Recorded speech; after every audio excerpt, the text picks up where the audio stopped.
পুজো আসছে, সত্যি কথা বলতে মনে কোথাও সেই আনন্দটা নেই, মিসিং এবার পুজোতে। কিন্তু পুজো তো আর বয়কট করা যাবে না, কারণ এই পুজো ঘিরে যে কত মানুষের উপার্জন, কত মানুষের এই বছর ধরে বসে থাকে যে পুজো আসলে তাদের রুজি, এই তারা এই কটা দিন 3টা মাস 2টা মাস রুজি করে হয়তো তারা সারা বছর চলে। এই যে যেই ঠাকুররা যারা ঠাকুর বানায় তাদের কথা ভাবুন তো। তাই হয়তো পূজা বয়কট করছি না, কিন্তু বিশ্বাস করুন আমার না অ্যাজ এ মানুষ সত্যি মনে হয় যদি সবাই একসাথে ধ্বংস হয়ে যেতে পারতাম, আমার আর এই পৃথিবীতে থাকতে ইচ্ছে করে না জানেন। প্রচণ্ড লজ্জা হয়।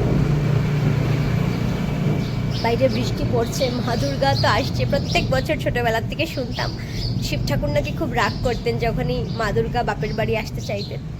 কেন রাগ করবেন না বলুন? মেয়েদের জন্য কি আর এই পৃথিবী সেফ? কিন্তু শুধু মেয়েদের জন্যই না, বাংলাদেশের তফুজ্জুলের কথা শুনলেন তো? না, আমি বাংলাদেশের রেফারেন্স দিচ্ছি না, মানুষ কোথায় পৌঁছে গেছে ভাবুন। কি নির্মমভাবে পিটিয়ে হত্যা করলো এই তফাজুলকে।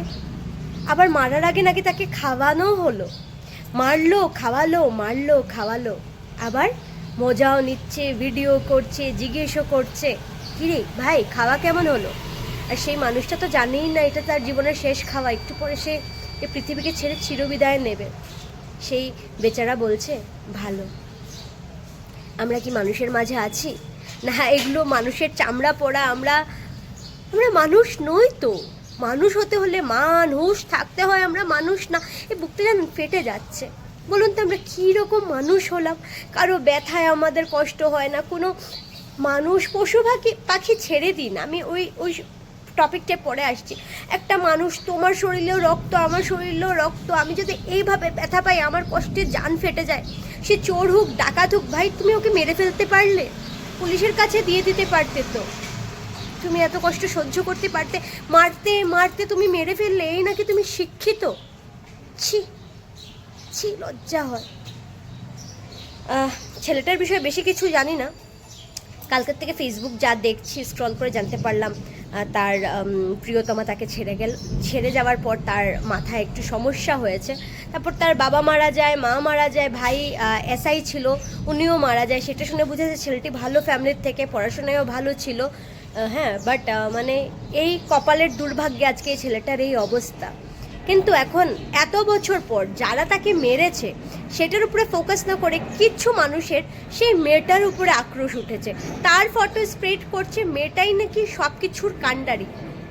আরে বলদ মানুষ, ওই মেয়েটা তো এত বছরে কাউকে বিয়ে করেছে, সংসার আছে, হয়তো তার বাচ্চা আছে। আজকে এই ঘটনায় সেই মানুষটারও কি সংসার ভাঙতে চাও? এটাই কি তোমার মন মানসিকতা? ছি, লজ্জা হয় না মানুষ তোমার? ছি। তুমি জানো কোন পরিস্থিতিতে দাঁড়িয়ে হয়তো মেয়েটার সাথে সেই মানুষটার বিয়ে হয়নি? তুমি জানো? না জেনে কি করে তোমরা একটা মানুষকে দোষ দিচ্ছ? আমি বলছি না সে মেয়ে বলে আমি তার সাইড নিচ্ছি, আমরা জানি না আমরা কীভাবে এই বিষয়ে কথা বলতে পারি। আর এটা একদম অন্য একটা ঘটনা, সেখানে ওই মেয়েটার রেফারেন্স টেনে আনার কী মানে ভাই? ভুলে যেও না মেয়েটার একটা সংসার আছে, আর তোমাদের জন্য সেই মেয়েটার সংসার ভাঙতে পারে, তোমরা নেবে দায়িত্ব? সেই মেয়েটা যদি নিজের প্রাণ দেয় তোমরা নেবে দায়িত্ব? বাংলাদেশের মানসিকতা জানো না? সেই মেয়েটাকে বাঁচতে দেবে? আরেকটা প্রাণ নেবে ভাই? আর সেই মেয়েদের কথা কি বলবো, যারা মেয়ে হয়ে মেয়েদের খুঁচিয়ে মারতে একদমই ছাড়ে না। আর আমি বাংলাদেশের রেফারেন্সে গেছে গিয়ে ও ঠাকুর। আচ্ছা বন্ধুরা, কদিন আগে ওই যে কয়েক বছর আগে পালঘরে দুটো সন্ন্যাসীকে আমাদের ভারতবর্ষে মেরে মেরে মারা হয়েছিল, মনে আছে? একই ইনসিডেন্ট। কথাটা বাংলাদেশ বা ভারতবর্ষের নয়, একটা আসামের ছেলে খুব কার্লি চুল, গান করত, মুম্বাইতে ওই মুম্বাইয়েরই ইনসিডেন্ট, পিটিয়ে পিটিয়ে জনগণে মেরে ফেলেছিল চোর ভেবে, মনে পড়ে? তো কথাটা বাংলাদেশ বা ভারতবর্ষ বা পৃথিবীর কোনো দেশের না, কথাটা এটাই, মানুষের ভেতর থেকে না মানুষত্বটা মুছে যাচ্ছে বন্ধু। আমরা আর পারছি না গো, সত্যি পারছি না। মনে হয় একটা এমন কিছু হোক যাতে পুরো পৃথিবী একসাথে ধ্বংস হয়ে যাক, কারণ আমি থাকবো, আমার পরিবারের মানুষ থাকবে না, ওরা থাকবে না, আমি থাকবো, সেটা তো মেনে নিতে পারবো না, বুঝলে? আমরা কিছু আবাল বোকা ইমোশনাল মানুষরা রয়েছি, তো তাতে একবারে সব ধূলিসাৎ হয়ে যাক, তাতেই রিহাই। জানি না মা দুর্গা আসবেন কি না, অসুর বিনাশ হবেন কি না, কল্কি অবতারে নারায়ণ আসবেন কি না, কে আমাদের রিহাই দেবে? আর সোশ্যাল মিডিয়ায় শুরু হয়েছে নতুন সিম্প্যাথি গেনের নতুন কাহিনী। কি হলো না হলো, সোশ্যাল মিডিয়া জুড়ে প্রতিবাদ। আমি জিজ্ঞেস করি সেই প্রতিবাদীদের, ভাই যখন তোমাদের চোখের সামনে সেই খুনগুলো হচ্ছিল তখন তোমরা কোথায় ছিলে গো? 20 জন মিলে না হয় মেরেছিল, তোমরা চেঁচিয়ে আরও 20-25 জন মিলে ওই মানুষগুলোকে আটকাতে পারোনি কেন? তোমরা কি হিজড়েরাও পারে? তোমরা কি কাপুরুষ? যখন পারোনি সেই মানুষটাকে মারতে মারতে রক্তাক্ত করে মেরে ফেলেছে, তাহলে সোশ্যাল মিডিয়াতে না এই নাটক, এই সিম্প্যাথিগুলো করো না লাইক ভিউর জন্য। প্রতিবাদ কিসের প্রতিবাদ? তোমার চোখের সামনে তুমি মানুষ, তুমি সর্বশ্রেষ্ঠ, তোমার সামনে যদি কাউকে মেরে ফেলেছে তাহলে এই ঢংটা আর করো না সোশ্যাল মিডিয়াতে প্রতিবাদ। তুমিও দোষী, তোমার চোখের সামনে কেউ কাউকে মেরে ফেললো, তুমি আটকাতে পারলে না? কি করছিলে? ফটো ক্লিক করছিলে না? একটা রেপের দোষীকে শাস্তি দিতে বছর চলে যায়, মাস চলে যায়, কি দেখি? প্রতিবাদ, মিছিল, সিম্প্যাথি, ভিউ। অ্যাক্সিডেন্ট হচ্ছে, মেয়ে, একটা মা, একটা বাবা, একটা ভাই মারা যাচ্ছে, শুধু মানুষের পকেট থেকে ফোন বের হচ্ছে, কেন? ভিউ। জ্ঞান দিবে, আমরা সতর্ক থাকবো। সতর্ক তো পরে করবি ভাই, আগে সেই মানুষগুলোকে হেল্প তো কর।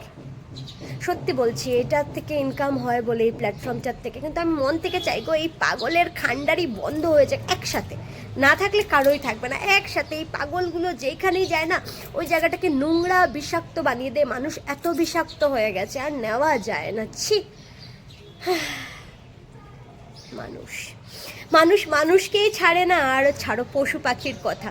হ্যাঁ, পশু পাখির কথা কি বলবো? ছাগল দেখলেই তো ওটাকে আর জিভ ভাবে না, তাদের জিব্বা লপ লপ করে। ভাতের প্লেটে তার একটা লেগ পিস বা কচি পাঁঠার ঝোলের জন্য থক থক করে, আর পাশে বসে রবিবার দিন নিজের বাচ্চাকে বলে, বাবা কচি পাঁঠার মাংস খাবি? হ্যাঁ, আর কত মানুষ বলবে এখন আমরা বিভিন্ন জাতি, বিভিন্ন প্রজাতি, আমরা সাপ খাই, ব্যাঙ খাই, শুয়োর খাই। কেন রে ভাই? এটা কেন বুঝতে পারিস না? এসব খাওয়ার জিনিস না, ওদেরও এই পৃথিবীতে থাকার অতটাই রাইট আছে তো যতটা তোমার আছে। তোমাকে কে অধিকার দিয়েছে যে ওদের তুমি মেরে পিটে খাবে? তোমায় কাটলে যতটা ব্যথা হয় তাদেরও কাটলে সেম ব্যথা তারা পায়। একটা ছাগল ভাবুন তো কতটুকু আতঙ্কে থাকে যে তাকে বেঁধে রেখে তার সামনে আরেকটা ছাগল কাটা হচ্ছে, আর সে দেখছে, সে বুঝতে পারছে, ফিলিংস আছে তো, তার ব্রেন আছে তো, সে কি বুঝতে পারে না? এত বিচ্ছিরি জায়গা কেন হয়ে যাচ্ছে এই পৃথিবীটা? কেন মানুষের মনে কোনো দয়া মায়া নেই? কথা এটা না, এখন আবার কিছু বুদ্ধিজীবী এসে আমাকে জ্ঞান দেবে, গাছেও তো সেন্স আছে, গাছকে কেন কেটে খাওয়া হয়? ভাই গাছের না ব্রেন নেই, তার না ওই ট্রমা বনটা হয় না, সে না ভয় পায় না, তার ইমোশনাল ওই অ্যাটাচমেন্টটা নেই। প্রাণ আছে হয়তো, সেই ব্যথাটা সে ফিল করে না, তার সেই সেন্সেশনটা নেই, সেটা বোঝার হয়তো সেন্স আপনার আছে। কাকে বলবো? কেউই মানুষ হতে পারলাম না, মনে হচ্ছে কি করতে পারছি এই পৃথিবীর জন্য? কিছুই করতে পারছি না। বাস এটাই চাই ঈশ্বরের কাছে, জানো, যদি ধ্বংস হয় তাহলে একবারে ধ্বংস হয়ে যায় সবাই মিলে, আর না হলে ইটস লং টাইম কোনো অবতার এসে আমাদের শক্তি প্রদান করুক যাতে আমরা মানুষ রূপে ফিরতে পারি, আমরা অসুর, নিজের ভিতরের অসুরকে দমন করতে পারি। আর পারা যাচ্ছে না এই নোংরা একটা পৃথিবীতে। এই ভারতবর্ষের বাংলাদেশ ছাড়ুন না, এই যে এত মিসাইল অ্যাটাক হচ্ছে, এই বাচ্চাগুলোকে মারা হচ্ছে, এই সিভিলিয়ানগুলোকে মারা হচ্ছে, তারা সবাই তো মানুষ, কারো ব্রেনই ঠিকঠাকভাবে কথা বলছে না। মানুষ